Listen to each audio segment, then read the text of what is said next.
Every afternoon, Thomas the Tank Engine puffs along his branch line with Annie and Clarabelle. First, they pass the water mill.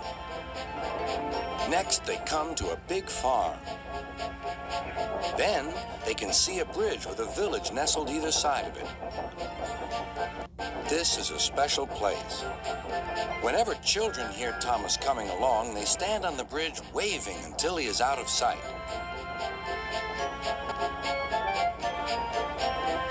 One day, Thomas was running late. He had stopped at the signal before the bridge to talk to some new children. Percy the green engine was waiting too. "Hurry up, Thomas," called Percy when the signal dropped.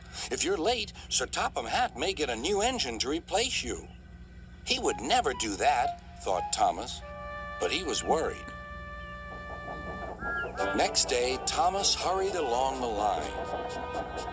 Just ahead was the goods yard. There, on the platform, was an inspector waving a red flag.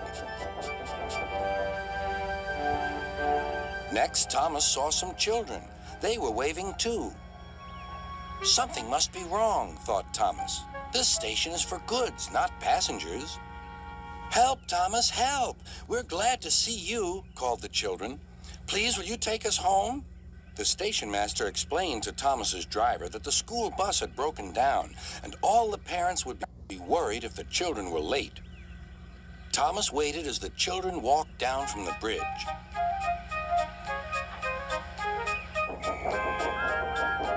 Then he took the children to the next station where Bertie was waiting to take them home.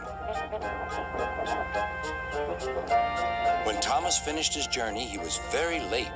He was worried that Sir Topham Hatt might be cross with him. "I warned Thomas," puffed Percy to James. "He's been late one time too many. He'll be in trouble now." But next morning, when Thomas picked up his passengers, Sir Topham Hatt was nowhere to be seen.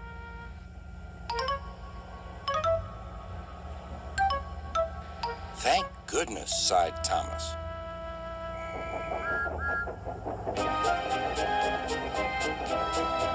Thomas knows every part of his branch line. Just ahead was a stretch where the hot sun had bent the rails on the track. "Careful, Thomas," called his driver, but it was too late.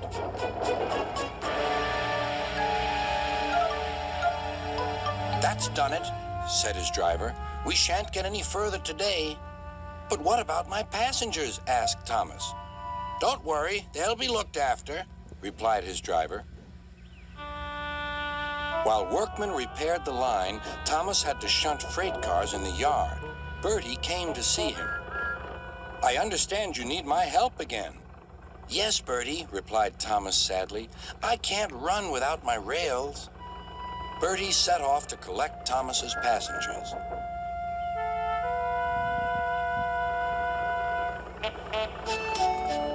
"Hello, Bertie," they said. "We're glad you're here."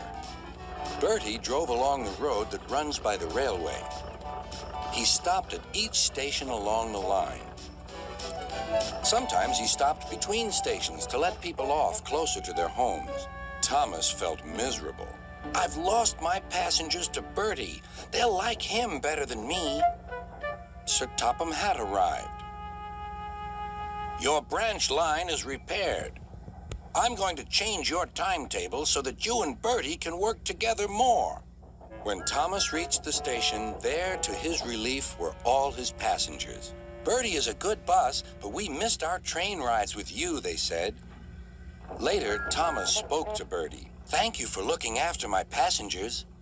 "That's all right, Thomas. I'd like to make new friends, but I'm glad to share them with you." "You're a good friend indeed," replied Thomas, "and always will be."